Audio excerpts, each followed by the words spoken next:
अस्सलाम वालेकुम dear student, Rizwan Danish biology lecture is here. आज हम इस लेक्चर के अंदर देखने वाले हैं कि राउंड नंबर 2 के अंदर जो जो चैप्टर्स हैं उनकी क्या हेडिंग्स बन सकती हैं और वो जो है लॉन्ग क्वेश्चन कौन से हैं और उनकी हेडिंग्स कौन कौन सी बनती हैं। हम देखते हैं कि इस चूंकि राउंड के अंदर जो है हमारे पास चैप्टर नंबर 3 और चैप्टर नंबर 5 शामिल है। हम देखेंगे कि लॉन्ग क्वेश्चन जो हैं वो कौन से जो बोर्ड में किस तरह से आते रहते हैं और उनकी हेडिंग्स आपने किस तरह से देनी है। सबसे पहले हम देखते हैं biodiversity and its importance. Biodiversity and importance जो है ना, इट्स इंपॉर्टेंस, ये जो है लॉन्ग क्वेश्चन ज्यादातर तो नहीं आता, रिकरिंग नहीं है, लेकिन इसको जो है ना कभी कभी ये जो है ना पूछ लिया जाता है। लॉन्ग क्वेश्चन चाहे ये छोटा है, लेकिन अब यहाँ पे स्टूडेंट का असल इम्तिहान आ जाता है कि उसने इसको अटेम्प्ट कैसे करना है, किस अंदाज में करना है। चूंकि इसका मटेरियल इतना नहीं है आपकी जो है ना बुक के अंदर, तो फिर इसको किस तरह से आपने इसको मैनेज करना है। तो वो हमारे पास जो रास्ता होता है ना वो होता है पॉइंट्स बना बना के लिखना। पॉइंट्स बना के लिखने से जो है वो लॉन्ग क्वेश्चन की जो एक तो जो है एक्सटेंशन भी ज्यादा महसूस होती है और इसके अलावा जो है वो एग्जामिनर इस अटेम्प्टेशन को जो है ना वो लाइक भी करता है। इसके अलावा जो हमारे पास जो लॉन्ग क्वेश्चन आता है अगला वो है क्लासिफिकेशन। क्लासिफिकेशन भी रिकरिंग लॉन्ग क्वेश्चन तो नहीं है, लेकिन ये आता रहता है। इसमें हम देखते हैं एक तो क्लासिफिकेशन की आपने डेफिनेशन लिखनी है, एम्स ऑफ क्लासिफिकेशन लिखनी है कि इसके एम्स क्या हैं, जो कि सिस्टमैटिक्स और टेक्सोनोमी की डेफिनेशन भी इसी के अंदर आ जाती है, वो भी सेपरेटली बाजुकात उसमें डिफरेंस जो है ना वो बोर्ड में पूछ लेता है इन शॉर्ट क्वेश्चन से। और उसके बाद बेसिस ऑफ क्लासिफिकेशन के क्लासिफिकेशन हम किस बेस पे करते हैं, जानदारों को, एनिमल्स को हम किस बिना पर जो है वो, या प्लांट्स को किस बिना पर जो है हम डिफरेंट ग्रुप्स और सब ग्रुप्स के अंदर तकसीम करते हैं, उसकी बेसिस क्या है, उसकी बुनियाद क्या होती है, इसको भी हम इसी के अंदर ही देखते हैं। तो ये लॉन्ग क्वेश्चन जैसे मैंने बताया ये रिकरिंग नहीं है, लेकिन जो है ये कभी कभी जब पूछ लिया जाता है तो उसको किस तरह से हमने जो है ना इसको अटेम्प्टेशन देनी है। अब चूंकि हमारे पास एएलपी का सिलेबस है, एएलपी के सिलेबस की वजह से और लॉन्ग क्वेश्चन में जो है वो कमी आ गई है, और कमी आने की वजह से जो है अब ये जो लॉन्ग क्वेश्चन हैं वो इंपॉर्टेंट लगते हैं चूंकि, और उसके पास एग्जामिनर के पास ऑप्शन नहीं है। अब हम बात करते हैं most important long question which have been coming in the board examination.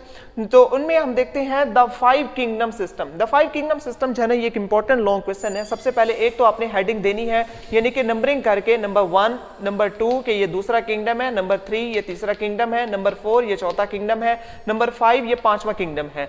इस तरह से आपने जो है ना एक जो है ना लाइन के अंदर जो है पहले आपने इन किंगडम्स के नाम जो है वो लिख लेने हैं। उसके बाद आप देंगे किंगडम मोनरा, किंगडम मोनरा की प्रॉपर्टीज, इसकी खसूसियात, कैरेक्टरिस्टिक्स आप लिखेंगे। फिर आ जाता है किंगडम प्रोटिस्टा। अब किंगडम जो प्रोटिस्टा है आगे फिर इसकी सब हेडिंग्स बन रही हैं, जिसमें एल्जी है, फंजाई लाइक कुछ होते हैं तो जानदार, और कुछ प्रोटोजोन्स होते हैं। अब इसके भी आपने सेपरेटली हेडिंग्स पहले बना लेनी है, उसके बाद इसको जो है ना वो लिखना है। इसी तरह किंगडम फंजाई है, इसकी जो प्रॉपर्टीज हैं आप इनको नंबरिंग करके लिखेंगे। इसकी जो सेल वॉल होती है वो काइटन की बनी होती है, फंजाई जो है ना ये एब्जॉर्प्शन करते हैं, फलां फलां, मतलब जो भी इसकी खसूसियात है आपने इसको पॉइंट्स की फॉर्म में आपने लिखना है। तो इसके आपकी लॉन्ग क्वेश्चन की प्रेजेंटेशन है वो यूं इंप्रूव होगी। उसके बाद हम बात करते हैं प्लांटी किंगडम। प्लांटी जिसमें प्लांट शामिल है जो कि फोटोसिंथेटिक है, ऑटोट्रॉफ होते हैं, तो इनकी खसूसियात भी इसी तरह से आपने नंबरिंग करके लिखनी है।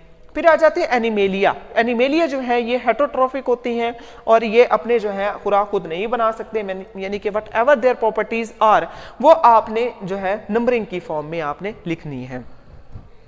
अगले लॉन्ग क्वेश्चन की तरफ हम देखते हैं कि बाइनोमियल नोमेनक्लेचर, ये जो है इंपॉर्टेंट लॉन्ग क्वेश्चन है, चैप्टर नंबर 3 से अक्सर बोर्ड में भी पूछा जाता है। बाइनोमियल नोमेनक्लेचर सबसे पहले आपने इसका इंट्रोडक्शन लिखना है कि इंट्रोडक्शन क्या है, कि बाइनोमियल नोमेनक्लेचर को किसने, स्वीडन का जो है ना साइंसदान था कार्लस लिनियस, उसने पेश किया, और इसका मतलब क्या है, यानी कि उसकी जो स्टेटमेंट है, जो इसकी डेफिनेशन है, फिर आपने लिखनी है। तो इसकी डेफिनेशन के बाद फिर आपने एक तो रूल्स लिखने हैं। रूल जिस तरह से आपकी बुक के अंदर जो है ना नंबरिंग करके दिए हुए हैं, आपने इधर भी ऐसे ही नंबरिंग करके ही रूल्स इसके तहरीर करनी है। उसके बाद इसकी जो एग्जांपल्स बतानी है, 3-4 एग्जांपल एक साथ दिए हुए, ब्रासिका कंपेस्ट्रस लिख सकते हैं, राना जगराना लिख सकते हैं, कॉर्वस स्प्लेंडेंस है, एलियम कैपा है। तो इस तरह से ये जो है ना एस्टेरियस रूबिन्स हैं, ये एग्जांपल जो है ना आपने ऐसे 3-4 जो है ना वहां पे तहरीर करनी है। और याद रखें बाइनोमियल नोमेनक्लेचर के उसूलों के मुताबिक जो इसकी एसओपीज हैं, जो इसके रूल्स हैं, उन रूल्स के मुताबिक आपने लॉन्ग क्वेश्चन को तहरीर करना, इसके एग्जांपल्स को तहरीर करना है। उसके बाद आ जाता है बाइनोमियल नोमेनक्लेचर की सिग्निफिकेंस। इसका फायदा क्या है कि बाइनोमियल नोमेनक्लेचर हम क्यों करते हैं, तो इसका जो फायदा है, बाज़ औक़ात लॉन्ग क्वेश्चन में सिर्फ इतना भी पूछ लेता है what is the significance of binomial nomenclature, तो ये भी लॉन्ग क्वेश्चन के अंदर जो है ये पूछ लेता है। इसके बाद हम चलते हैं चैप्टर नंबर 5 पे। चैप्टर नंबर 5 के अंदर जो लॉन्ग क्वेश्चन है वो बहुत ही इंपॉर्टेंट लॉन्ग क्वेश्चन है।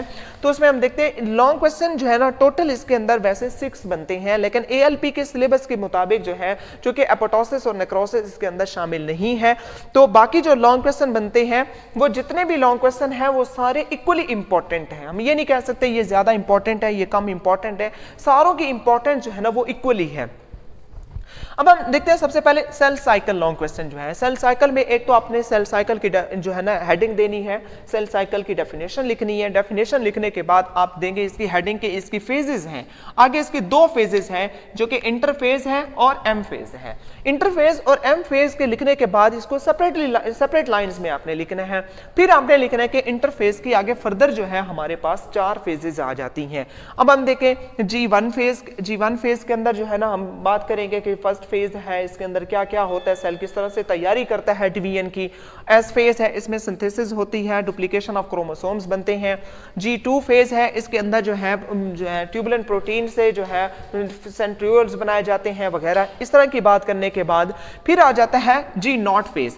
अब G0 फेज के अंदर भी कुछ बातें ऐसी हैं जिसमें आप हेडिंग निकाल सकते हैं, क्योंकि इसमें 3 बातें की गई हैं कि 3 पॉइंट्स ये बताए गए हैं कि कुछ सेल्स ऐसे हैं वो जो है लाइफ टाइम जो है वो G0 फेज में चले जाते हैं, जैसे कि न्यूरॉन्स हैं। कुछ ऐसे हैं वो लाइफ टाइम कभी भी नहीं जाते इसके अंदर G0 फेज के अंदर, जैसे कि हमारे जो है एपिथेलियल सेल्स हैं। और कुछ ऐसे हैं जो कि सेमी पीरियड के लिए, यानी कि कुछ अरसा के लिए जो है ना वो इसमें चले जाते हैं, रेस्ट फेज में चले जाते हैं, जिसमें किडनी और लिवर आ जाते हैं। तो इस तरह से आपने इन तीनों चीजों को आपने सेपरेट करके जो है ना वो एग्जामिनर को डोमिनेट करके ये दिखाना है। उसके बाद आ जाता है लॉन्ग क्वेश्चन नेक्स्ट जो कि प्रोफेज है। याद रखें, कभी आ जाता है प्रोफेज, कभी प्रोफेज 1। प्रोफेज एहतियात से देखना है, अगर 1 नहीं है तो ये प्रोफेज जो है ना ये माइटोसिस की फेज है। अगर प्रोफेज 1 आता है तो ये मियोसिस की फेज है, और वो भी मियोसिस 1 की फेज है, क्योंकि साथ उसके 1 भी लगा हुआ है। अब हम देखते हैं प्रोफेज के अंदर कौन कौन सी हेडिंग्स बनती हैं कि इसके अंदर जो न्यूक्लियर मटेरियल है वो आपस में जो है वो मतलब वो जो है ना एक गुच्छे की फॉर्म में टफ्ट की स्ट्रक्चर, एक नेटवर्क बना होता है जिसको हम क्रोमेटिन कहते हैं। तो सबसे पहले एक तो आपने क्रोमेटिन की हेडिंग देनी है। उसके बाद आपने बताना है कि किस तरह से क्रोमेटिन आपस में कंडेंस होता है, एक स्पेशलाइज स्ट्रक्चर बनता है जिसको हम क्रोमोसोम्स का नाम देते हैं। उसके बाद आ जाता है काइनेटोकोर। काइनेटोकोर किस तरह से बनते हैं और कहाँ पाए जाते हैं, वहां पे आके क्रोमोसोम्स ने आके अटैच होना होता है, उन्होंने अटैच होना होता है, स्पिंडल फाइबर जो आते हैं। फिर आपने स्पिंडल फाइबर की हेडिंग देनी है कि स्पिंडल फाइबर्स क्या चीजें हैं। स्पिंडल फाइबर जो है ना ये प्रोटीन के बने होते हैं और इसके ऊपर आके काइनेटोकोर के साथ आके अटैच होते हैं। फिर आ जाता है माइटोटिक स्पिंडल। माइटोटिक स्पिंडल हम कहते हैं जो स्पिंडल फाइबर्स का जो कंप्लीट सेट है उसको हम माइटोटिक स्पिंडल का नाम देते हैं, ये हेडिंग आ जाएगी।